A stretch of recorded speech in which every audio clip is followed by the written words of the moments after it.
बधाई हो स्वामी, आपको पुत्र जन्मा है। हे वासुदेव, मेरा कोटि कोटि धन्यवाद स्वीकार करें।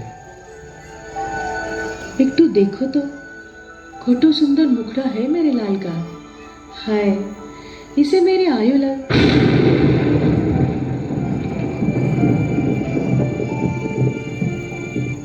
हे विधाता, इस शिशु के जन्म से पहले मेरे दो नवजात शिशु पैदा होते ही यमराज को प्यारे हो गए। कृपया अब इस शिशु के प्राण बख्श दीजिए। अब इस माँ का हृदय और यातना नहीं झेल सकता। विधाता को कोसने से क्या लाभ दुरिका? प्रत्येक जीव अपने कर्मानुसार दुख अथवा सुख भोगता है। यदि इस शिशु के भाग्य में जीवन काल लिखा है तो यह अवश्य ही जिएगा।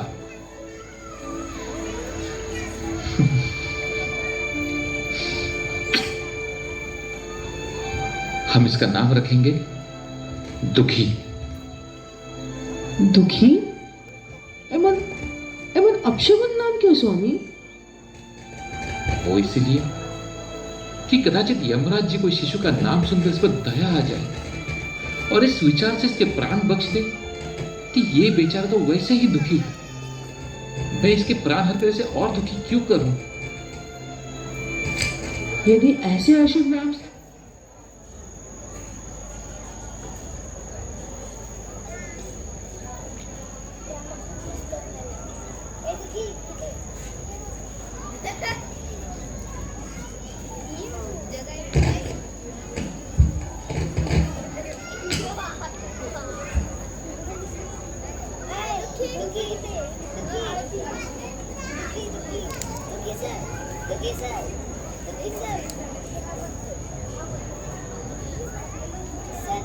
नहीं है।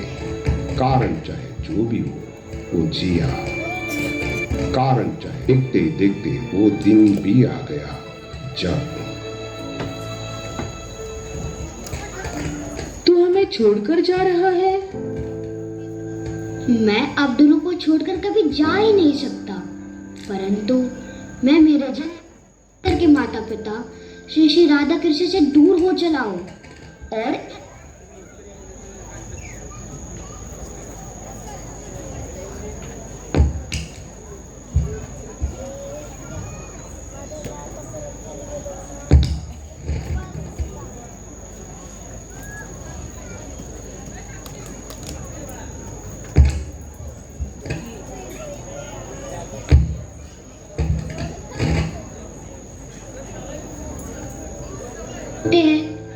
अंबिका कालना में एक महाभागवत रहते हैं, श्री हृदय चैतन्य ठाकुर। उन्हीं को मैंने अपना गुरु माना है। अंबिका कालना? पर बेटा, हमारे गांव में भी अनेकों साधुगण हैं, तो उन्हीं में से किसी एक से दीक्षा क्यों नहीं लेता? इस तरह तेरा मनोरथ भी पूरा हो जाएगा और तुझे घर छोड़कर जाना भी नहीं पड़ेगा। गुरु का आशय कोई व्यापार नहीं है माँ, कि हमारी अनुकूलता के अनुसार चुना जाए। माँ, पिताश्री कृपया चिंतित ना हुइए, अतः मुझे अनुमति एवं आशीर्वाद दीजिए।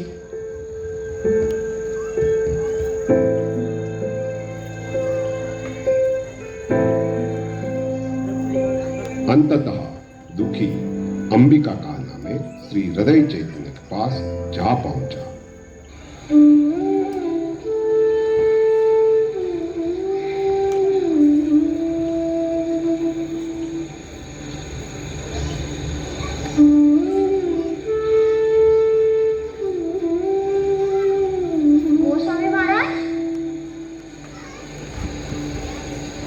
मैं दुखी अपना शरण लेने आया।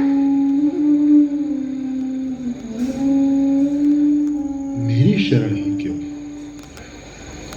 एक दिन जब आपके गुरु श्री गौरीदास पंडित जी गौर निताई के अर्च विग्रह की पूजा अर्चना कर रहे थे, तो वहां चले रोमांचक कीर्तन से भाव विभोर होकर गौर निताई विग्रह से बाहर प्रकट हुए और उन्मत्त होकर नृत्य करने लगे।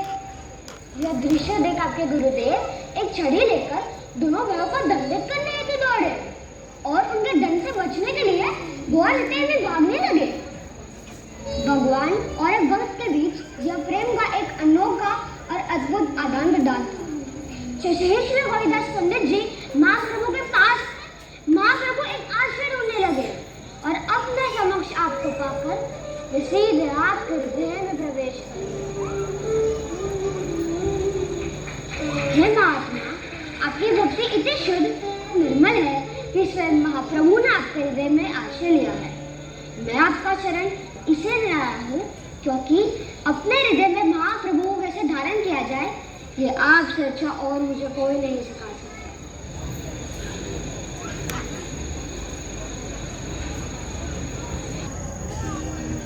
हृदय चैतन्य अधिकारी ने दुखी को स्वीकार किया। कई वर्षों के पश्चात सन 1553 में फाल्गुन पूर्णिमा के दिन उन्होंने दुखी को दीक्षा दी।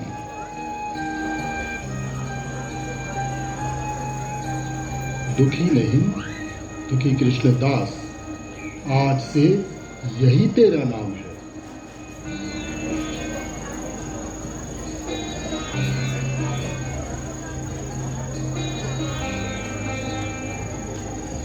यह तिलक तुझे हमारी उज्जवल परंपरा का स्मरण करवाता रहेगा।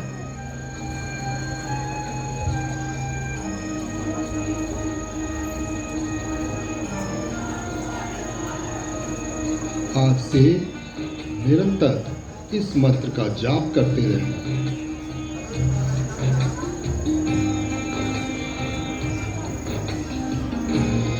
हरे कृष्णा कृष्णा कृष्णा हरे हरे, हरे राम राम राम हरे हरे। दुखी कृष्णदास वो शिष्य बना जिसकी कामना हर गुरु करता है। वो निरंतर ही कृष्ण भक्ति तथा गुरु की सेवा में लीन रहता।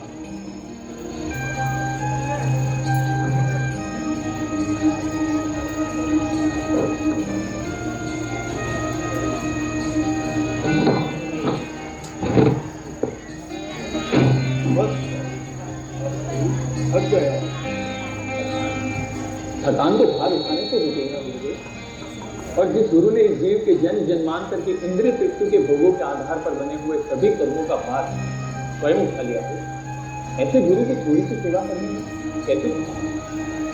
यही पाई गुरु सेवा सही बोलो भाग्यवान। क्या मिलेगा तुझे गुरु की सेवा करने? हमारे कृष्ण प्रेम। कृष्ण प्रेम चाहिए तो कृष्ण के पास जाओ। गुरु कौन होता है कृष्ण प्रेम देने वाला? आप मेरे साथ खेल रहे हैं ना गुरुदेव? क्या आज तक कोई गुरु को लाकर कृष्ण तक पहुंच पाया है भला? अब कृष्ण इतने सत्य तो नहीं कि बस यूं ही मिल जाए बिना किसी प्रयास के। और प्रयास भी तभी सफल होता है जब अधिकृत गुरु के मार्गदर्शन में रहकर प्रशिक्षण प्राप्त करके किया जाए। इसीलिए गुरु के विषय में सभी शास्त्रों का एक ही मंतव्य है, साक्षात धरित्वेना समस्त शास्त्रे। गुरु परमेश्वर से अभिन्न, उन्हीं की शक्ति, उन्हीं की प्रतिनिधि है।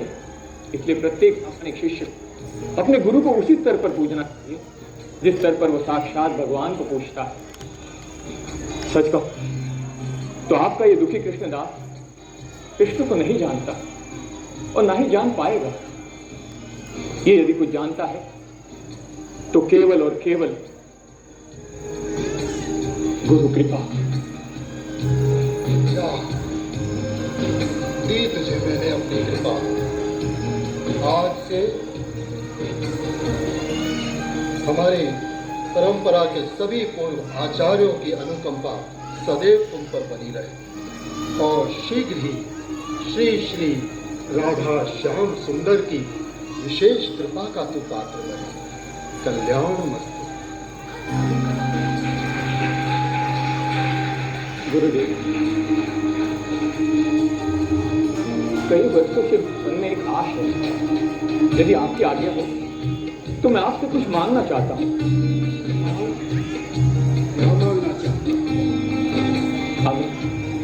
हमें वृंदावन जैसे चाहिए। वृंदावन क्यों जाना चाहता है? भक्त बनने? ना, शुभ बनने। यदि उत्तर में कुछ भी और कहा होता तो मैं कतई तुझे जाने की अनुमति नहीं देता। सच कहूं तो तुझे छोड़ने का मन नहीं करता, परंतु अपने निजी स्वार्थ के लिए मैं तुझे ब्रजभूमि से दूर भी नहीं रख सकता। जा और वहां जाकर शीला जीव गोस्वामी की शरण लेना, उनकी खूब सेवा करना तथा उनके नेतृत्व में षड गोस्वामियों द्वारा लिखित ग्रंथों का अध्ययन करना। एक दो आपनार आदेश अनुसार मैं शिला जीव गोस्वामी में आप ही की छवि देखकर उन्हें तन मन से पूजूंगा, उनकी सेवा करूंगा।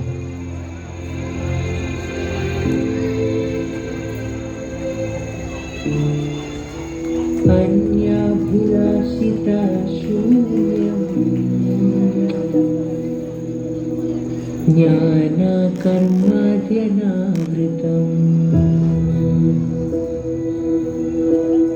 अनुकूलेन कृष्णानु शीलना भक्तिरुत्तमा। कृष्ण भक्ति को छोड़ जब हर प्रकार की अभिलाषा समाप्त हो जाए, जब ज्ञान तथा कर्म के तर्क वितर्क से ऊपर उठकर मनुष्य जब केवल और केवल उन्हीं कार्यों में जुट जाए जिससे श्री कृष्ण संतुष्ट हो, तब उस भक्ति को सर्वोत्तम मानना चाहिए। श्रील रूप गोस्वामी द्वारा दिया गया यह श्लोक ही उत्तम भक्ति की परिभाषा है। और भक्ति अर्थात प्रेम व्यक्त किया जाता है सेवा से। श्रीनिवास और नरोत्तम, तुम दोनों अपने निजी गुरु श्री गोपाल भट्ट गोस्वामी और लोकनाथ गोस्वामी की सेवा में तुरंत जुट जाओ। दुखी कृष्णदास, मैं तुम्हें श्री ब्रजधाम की सेवा करने का विशेष सौभाग्य प्रदान करता हूं। कल से प्रतिदिन प्रातः काल ब्रह्म मुहूर्त से पहले तुम सेवा कुंज में झाड़ू लगाओगे। यही तुम्हारी सेवा है।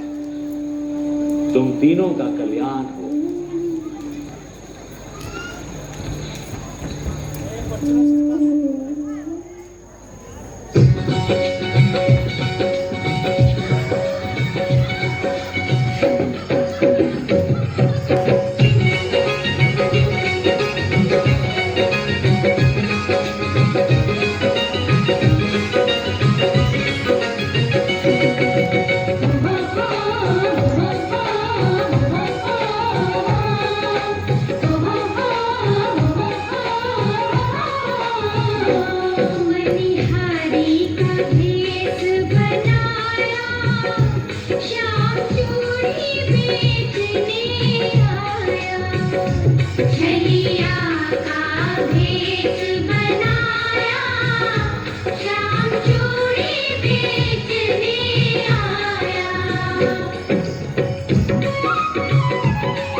हरि बोल, हरि बोल, हरि बोल।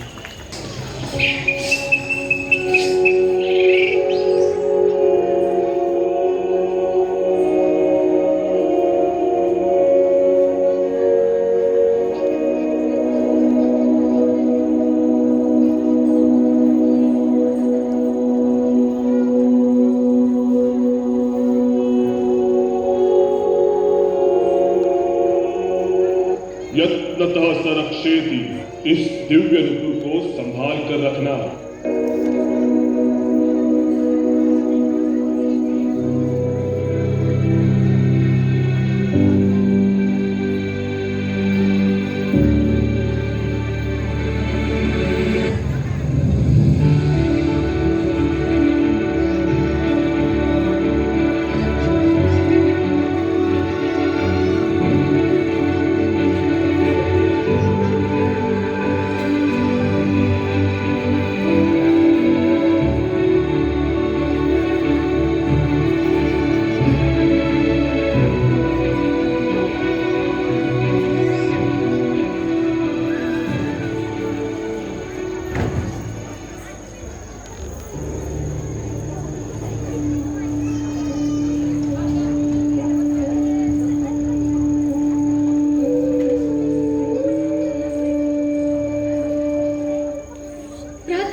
इससे पहले कि मेरी सांस उठ जाए, मुझे मेरा मंजूकुश नुपुर ढूंढकर मेरे गांव यावत पहुंचना ही होगा।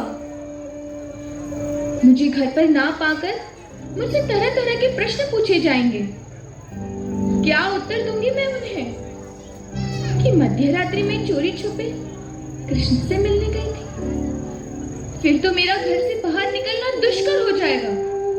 कृष्ण से भेंट पर प्रतिरोध लग जाएगा, और यदि ऐसा हुआ तो मैं जीवित नहीं रह पाऊंगी। ललिता, विशाखा, कुछ करो, मेरा हृदय भय से कांपे जा रहा है। चिंता ना करो राधा, हम तुम्हारे मंजूकोश को अवश्य ही ढूंढ निकालेंगे। राधिका, विचिक्षणा नामक तोते ने अभी अभी मुझे बताया कि तुम्हारा नुपुर यहीं पास में किसी महात्मा के हाथों लगा है। वो रहा तुम्हारा मंजूकोश उस युवक के पास। हम सभी भेष बदलकर उस युवक के पास जाएंगे। ललिता, उससे नुपुर निकलवाने का कार्य मैं तुम्हें सौंपती हूँ। ये तो मेरे बाएं हाथ का खेल है।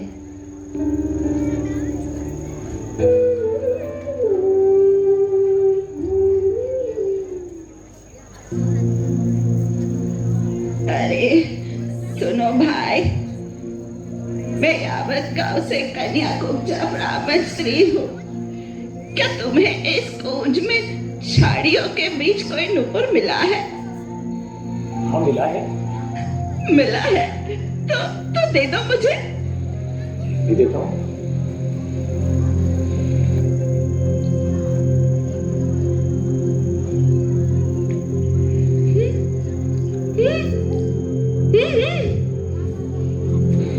अब मैं ये कैसे मान लूं कि ये नुपुर आप ही का है? लो, कर लो बात। अरे मेरा ही है।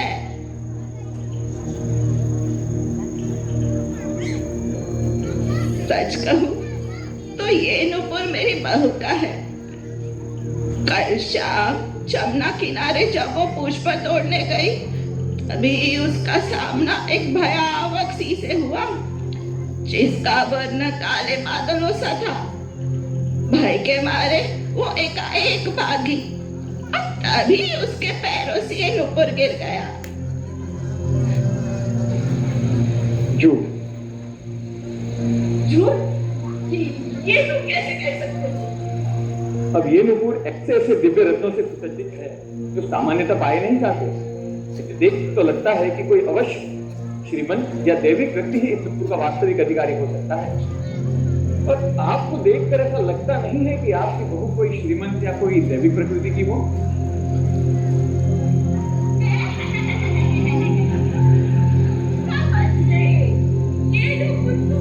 यहाँ से आना चाहते हो? यदि ऐसा होता तो मैं आपसे पहले ही स्पष्ट रूप से कह देता कि मुझे कोई नुपुर मिला ही नहीं। पर किसी की खोई हुई वस्तु को किसी को भी सौंप देना, वो भी बिना किसी प्रमाण के, ये तो उचित नहीं है। मिली हुई वस्तु को उसके वास्तविक अधिकारी तक पहुंचाना, इसी को तो विवेक कहते हैं ना। ये तो बड़ा ही ढीठ व्यक्ति है। इससे नुपुर निकलवाना इतना सरल नहीं जितना कि मैंने सोचा था। ठीक है, चलो सौदा करते हो। इस नुपुर के बदले तुम्हें जो चाहिए मैं दूंगी। बस ये नुपुर मुझे दे दो। जिस नुपुर को अपने मस्तक पे लगाते ही मेरे तन में रोमांच सा छा गया, मेरी आंखों से आंसू बह गए और मैं मूर्छित होकर गिर पड़ा। अब इतना तो मैं समझ चुका हूं कि ये नुपुर किसी साधारण व्यक्ति का तो नहीं हो सकता। क्या वृंदावन में वास करने वाला कोई भी जीव साधारण हो सकता है भला? कौन जाने कि यहाँ सामान्य दृष्टि से साधारण दिखने वाला व्यक्ति वास्तविकता में कौन है। तो हे साधु, अब सभी शंकाओं को त्यागो और ये नुपुर इन्हें लौटा दो। आपका दिया हुआ तर्क 100% सत्य है, पर इससे अभी भी ये प्रमाणित नहीं होता कि ये नुपुर इनका है। और वृंदावन में वास करने वाला कोई भी व्यक्ति ही क्यों, वृंदावन की कण कण भी नित्य सिद्ध जीव ही है। इसलिए हाँ, वृंदावन में वास करने वाला कोई भी व्यक्ति कभी साधारण तो हो ही नहीं सकता। और अब तो मेरा हृदय मुझे और भी तीव्र संकेत दे रहा है कि आप लोग भी कोई साधारण व्यक्ति नहीं। इसलिए हे देवी, यदि आप मुझे कोई देना ही चाहती तो अपना वास्तविक परिचय दीजिए। के तुम्हारा रूप देखी बात से आती।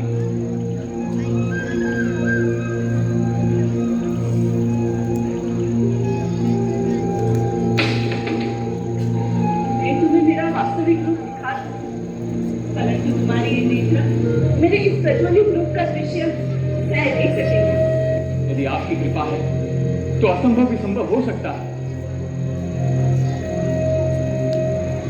अपने नेत्र बंद करो कृष्णदास।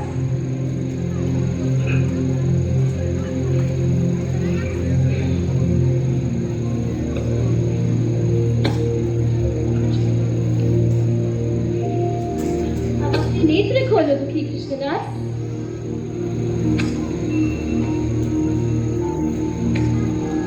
मैं राधा दासी ललिता हूँ।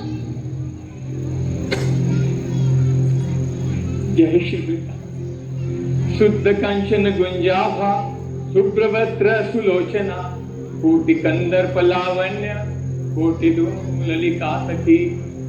हे ललिता सखी, आपके दर्शन पाकर ये दुखी कृष्णदास धन्य हो गया। मेरा जीवन सार्थक हो गया मां, मेरा जीवन सार्थक हो गया। तुम्हारा अनुमान सही था। ये नुपुर जगत जीवनी श्रीमती राधा रानी का ही है। जय श्री राधे, जय श्री राधे, जय श्री राधे, जय श्री राधे। अब हमें शीघ्र यहाँ से लौटना होगा, हमारे पास अधिक समय नहीं है। हे राधे प्रिय, मैं अपनी अयोग्यता को भली भांति जानता हूं, पर कृपा वही होती है जो बिना कारण के मिलती है। तो इसी कृपा के आधार मैं आपसे विनती करता हूं कि मैं श्रीमती राधा रानी के श्री चरणों और उनके अत्यंत सुंदर रूप के दर्शन करने का अभिलाषी हूं। कृपया मुझे युगल किशोर की पावन सेवा में लगाएं। यदि आप मेरे लिए ये संभव कर सकती तो मैं स्वयं को इस ब्रह्मांड का सबसे भाग्यशाली जीव समझूंगा।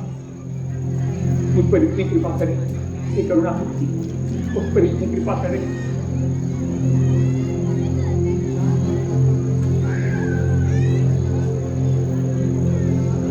हे राधे, अब मैं क्या करूं? ललिता, दुखी कृष्णदास दीर्घ कालों से मेरा अनन्य भक्त रहा है। मेरे दर्शनों को लेकर इसकी लालसा अत्यंत तीव्र है, परंतु इसके इस देह में इसकी ये मनोकामना पूरी नहीं हो सकती। इसे मेरा राधा मंत्र बतलाओ और तत्पश्चात राधा कुंड ले जाओ। अवश्य।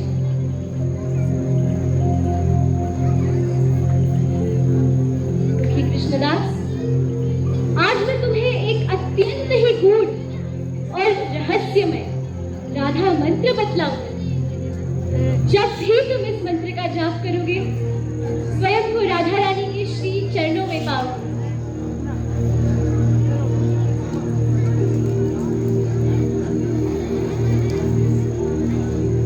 जय श्री राम। श्री राधे। जिंदा, क्या तुम इसे राधा कुंड ले जाओगी?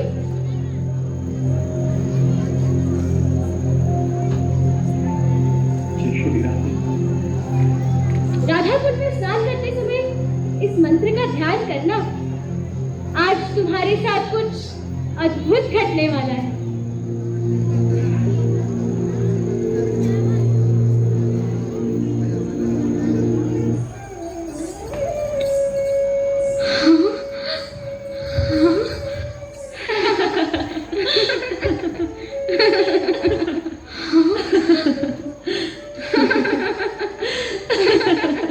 चकित ना हो दुखी कृष्णदास। राधा कुंड के पावन जल में डुबकी लगाने के पश्चात तुम अपने मूल स्वरूप कनक मंजरी के रूप में प्रकट हुई हो। हाँ, आध्यात्मिक जगत में यही तुम्हारा परिचय है। कनक मंजरी के रूप में तुम ललिता सखी तथा राधा रानी की नित्य सेवा करती हो। अब चलो, राधा रानी तुम्हारी प्रतीक्षा कर रही है।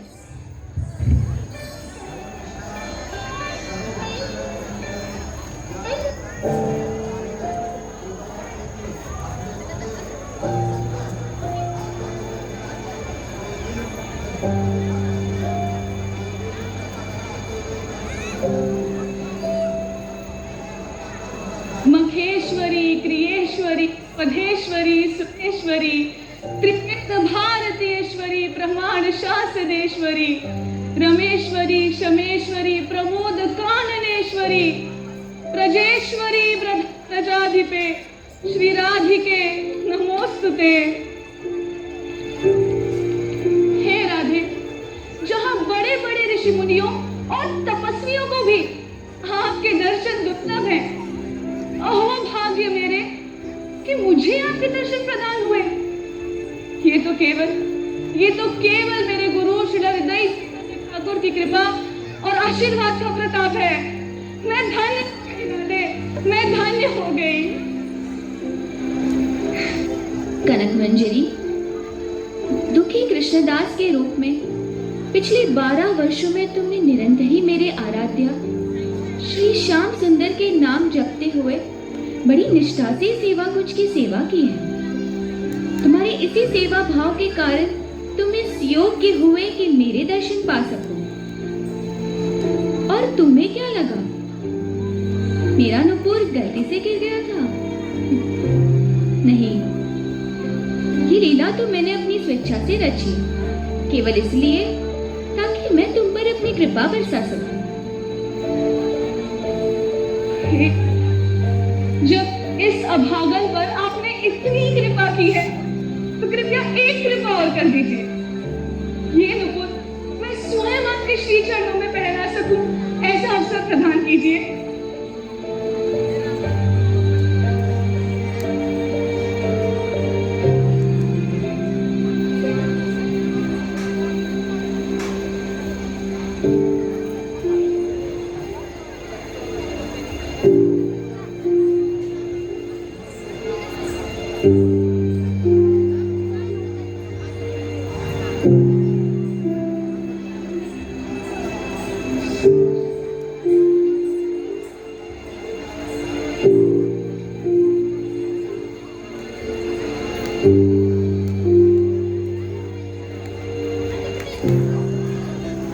ललिता, इसके मस्तक पर मेरे नुपुर से एक नया तिलक बनाओ, क्योंकि तुम कृष्ण को प्रिय हो। आज मैं कुछ ऐसा करने जा रही हूँ जिससे कि तुम्हारी कीर्ति सदा के लिए प्रसारित रहेगी।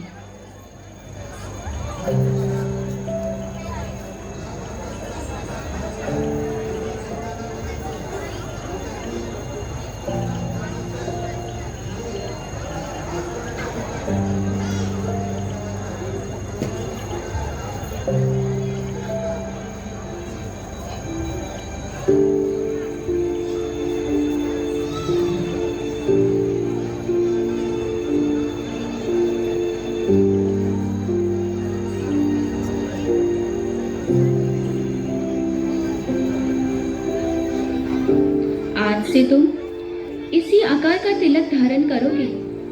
ये श्याम मोहन तिलक। नया तिलक तो मिल गया, परंतु मुझे लगता है इसे एक नया नाम भी दिया जाना चाहिए। भौतिक जगत का इसका नाम दुखी कृष्णदास, बड़ा ही भद्दा नाम है। कृष्ण का दास दुखी हो सकता है भला, इसीलिए इसका नाम बदला जाना चाहिए।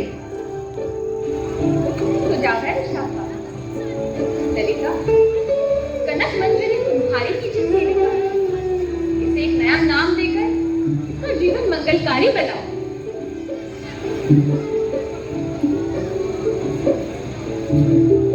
हाँ? क्योंकि इसने शाम की शामा अपार आनंद दिया है। आज से दुखी कृष्णदास का नाम होगा श्यामानंद।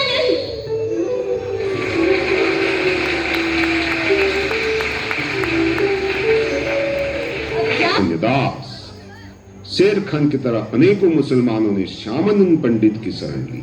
उड़ीसा में लाखों लोग, सैकड़ों राजा महाराजा, मायावादी सन्यासी, योगी, तांत्रिक बाबा, गुंडे, लुटेरे, पशु, यहाँ तक कि मनुष्य के मांस का भोग करने वाले कुछ तामसिक देवियां भी श्यामानंद के आगे नतमस्तक होकर उनके शिष्य बने। यदि कृष्ण भक्ति की पहली लहर स्वयं चैतन्य महाप्रभु की देन थी, तो दूसरी लहर में सारे उड़ीसा को डुबोने का श्रेय श्यामानंद पंडित और उनके प्रमुख शिष्य रसिकानंद को जाता है। दोनों ने मिलकर भारत भूमि पर लगभग 3500 मंदिर बनवाए और इस प्रकार अपने लंबे जीवन काल में श्यामानंद पंडित ने राधा रानी की भविष्यवाणी को सिद्ध कर दिखलाया। तुम जैसे नित्य सिद्ध जीव को धरती पर एक विशेष कार्य हेतु ही भेजा जाता है। कृष्ण भक्ति की प्रचार द्वारा जन कल्याण